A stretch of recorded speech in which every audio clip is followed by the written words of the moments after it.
Today we are putting the BIQU Panda jet through its paces to see if it will actually improve the performance of your X1 or P1S printers from Bambu Lab.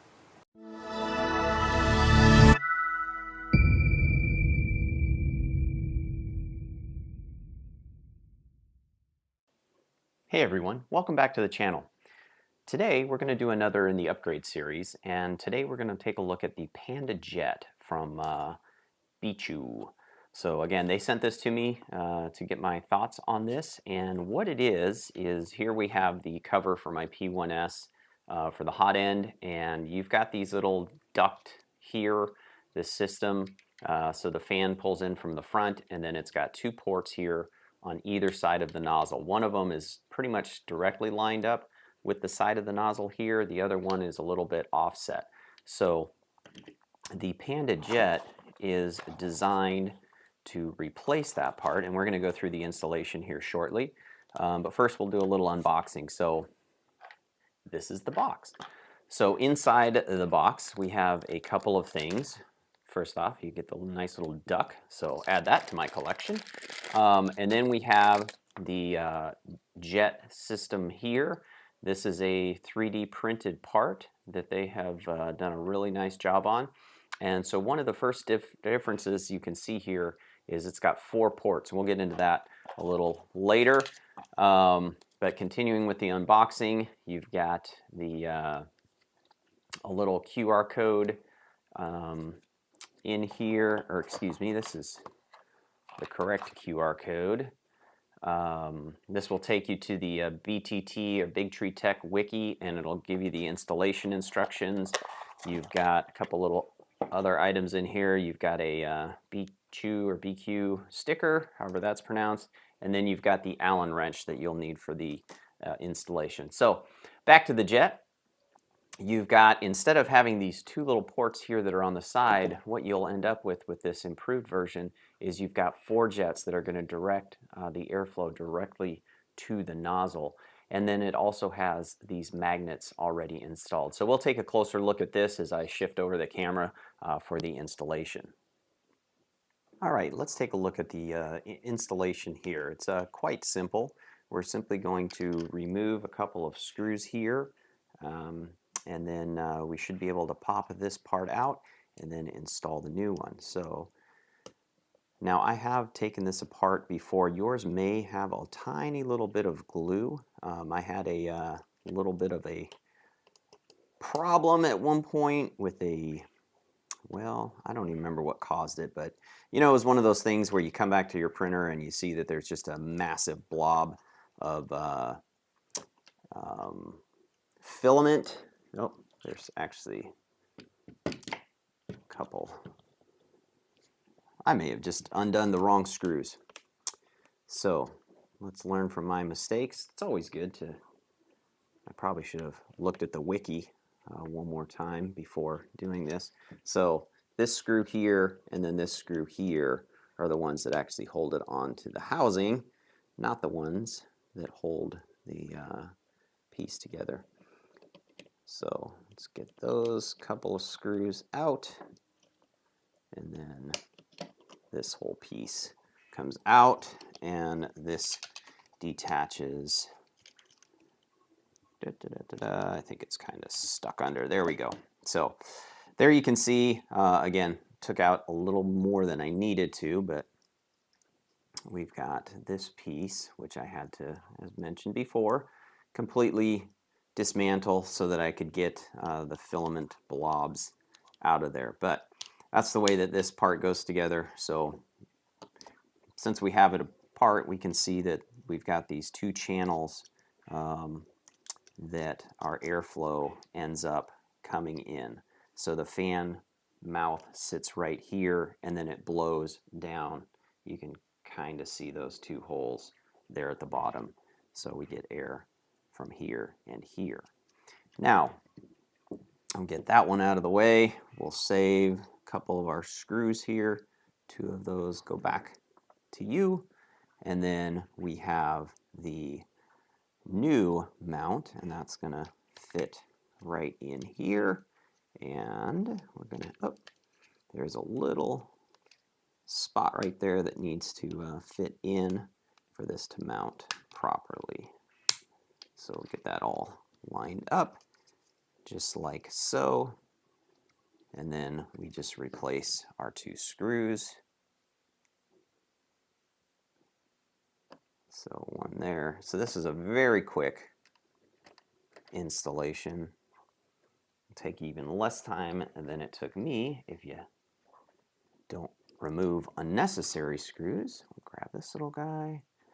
This is going to go right here in the side. That magnet makes it a little bit more challenging.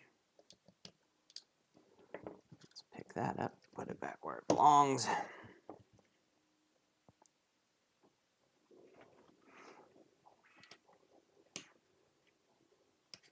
And that screw go in there. I'm trying to watch the camera so that you can see what I'm doing here. I always tend to get my hands in front of the camera. Apologize for that. So there you go. Maybe if I go this way, now you can kind of sort of see. That's where that is. So there we go. Now we have that fully installed. We can put this back in the printer and see how it performs. Well, we now have several days worth of printing done. Several days just because I don't have all that much free time. Not that it takes this much time to print these, but the results are in and they're very interesting. Let me tell you that. So let's get into the details a little more closely. So one thing I want to make very clear in this video is that sometimes I make mistakes.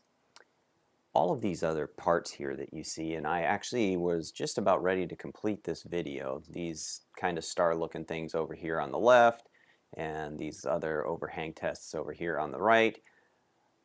As I was finishing up the video, I realized that the settings that I used to print those all had my fan speed maxed out, the part fan speed maxed out at about 40%. Well, for the Panda jet, you actually need to put air through the jet for it to do anything. So once I realized this, I reran the test using these overhang parts here, and I made sure to mark down all of the settings here. So we have these overhang tests, and I did 2 with the Panda jet and 2 with the stock fan. I actually had to remove the Panda jet and put the stock fan back on to redo my tests. But I did 2 settings. I did one kind of like I was doing before, where it was pretty much my production settings and the settings that I use for this particular filament when I'm making my parts for my 3D printing business. But then I tweaked the settings to do a second run to make sure that it had the best possible settings for cooling and overhangs. So I went in and I made sure that the max available to the part fan was 100%, and the settings were adjusted so that as the overhang increased, the fan would increase. And then I also turned on the auxiliary fan, which helps in overhangs as well. And now we'll take a closer look at what we ended up with. Okay, first off, we'll take a look at this part. This was printed with the stock cooler, and it is max 40% part fan, 0% auxiliary. So if I turn this over, and you can kind of get a look at some of these overhangs, you'll see as we get here toward the top or the underside, they're not great, but that's kind of what you would expect. Actually, let me set it down this way. I'm going to take this guy off, and we'll just sort of spin this around so that you can see what we have here.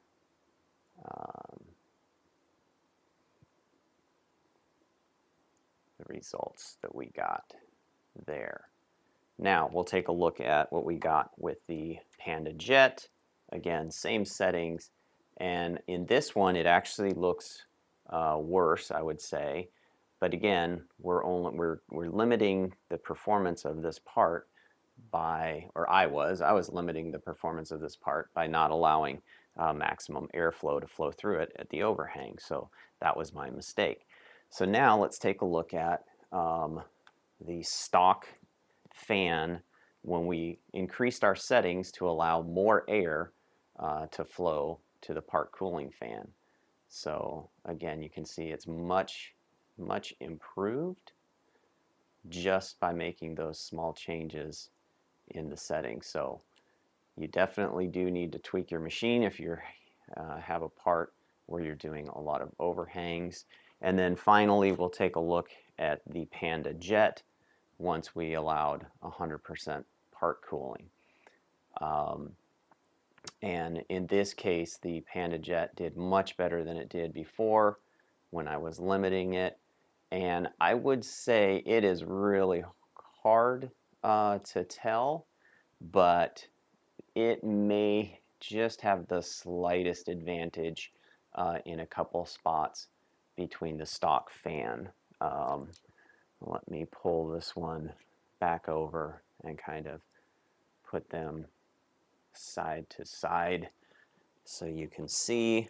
But honestly, you're a little bit hard pressed to tell a massive difference. So there may be a slight improvement in the performance with the Panda Jet, but it's not. It's nothing that is, you know, absolutely night and day like the case was when with their the Panda Lux Light that I recently reviewed, where it is just literally a night and day difference between the two. So there you have a fine look at the performance between the two. Again, on the right hand side you have the stock, on the left hand side you have the Panda Jet. Alright, so there you have it. That kind of wraps up the review of the Panda Jet from BIQU. So you know, upgrade path, we're talking about upgrades here, so this is a I don't even know that I'd say tough. If I were, you know, regular review, I'd probably give this 3 stars. It's not a bad product, but it's also not something that's just going to blow your socks off and blow you out of the water and be like, you know, I don't know what I ever did without this. Like I said, you know, just in looking at these two parts here, I do give the edge to the BIQU or to the Panda Jet. It is a slight improvement. It's not crazy expensive. I think it's about $20. So, you know, if you really need to fine tune or, you know, get the max performance, it may be something that you want to invest in. But again, it's not going to make or break you as far as the ability to print 3D overhangs. Now, one thing I will note that as great as this design is, one of the problems that I see that you could face now with the original you know, fan shroud or jet, whatever you want to call it. If you remember in the beginning when I mentioned that I had a blob situation.